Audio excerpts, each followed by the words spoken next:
And for those stopping by, they're going to need to bundle up for a bit. Yeah, exactly. As far as everybody who'll be out and about, that not just today, but also this weekend. Look at the 8-day forecast. Cold is back with us. Between now and the weekend, we do have some snowfall to get through. It's going to be on the lighter side Thursday night into Friday, but talking about this, if you're trying to make plans now, or if you haven't quite thought about it, you need to make plans. Well, you need to plan around the cold. Sub-zero wind chills back with us Saturday morning, lasting all day long. It's going to be a windy and cold Saturday. We're not going to be climbing very much. Kind of a similar setup like what we have today, except you're dialing down that cold just a bit more. So it's going to be a frigid start to the weekend. Maybe plan some indoor play for the kiddos as we talk about the weekend going forward, and then even going into Sunday, possibility of some snow chances. We'll be monitoring that. Still a lot of time between now and then.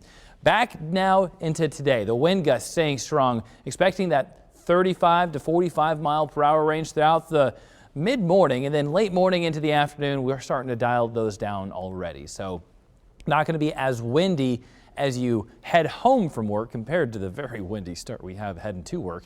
As you go throughout the rest of the overnight hours, those winds do weaken pretty nicely, but then they'll return, but this time from the south, and that will help get those temperatures back up into 30s on Thursday.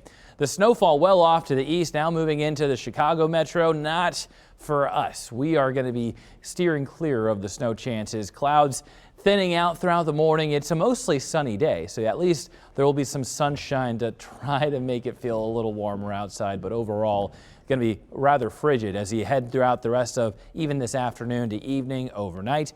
Now throughout Thursday, with those south winds, we also have more clouds, and that's going to lead to some patchy snowfall as we go into the afternoon. Skirts on by pretty quickly, and with that warm up mid-30s, could even see some of that light drizzle into the mix. But overall, it's still going to be looking like we have a chance at some winter weather as we head into Thursday afternoon, evening. Overnight into Friday, those snow chances climb. We'll have some streaky snow showers as we go throughout Friday, and that can lead to some patchy slick spots, periods at times, some reduced visibilities, as we also have stronger winds in place. So that's as the snow falls, it can blow around a bit, but again, it'll be mainly isolated streaky snow chances, and also not amounting to much. Going all the way into Saturday, we're not going to see anything more than an inch, mainly less than that. So it's not going to be a big snowmaker. We're not the focus of the snow chances this go around, but the cold air is only reinforced after the Friday snow chance. So it's going to be frigid Saturday, and then we stick with these winter temperatures into next week.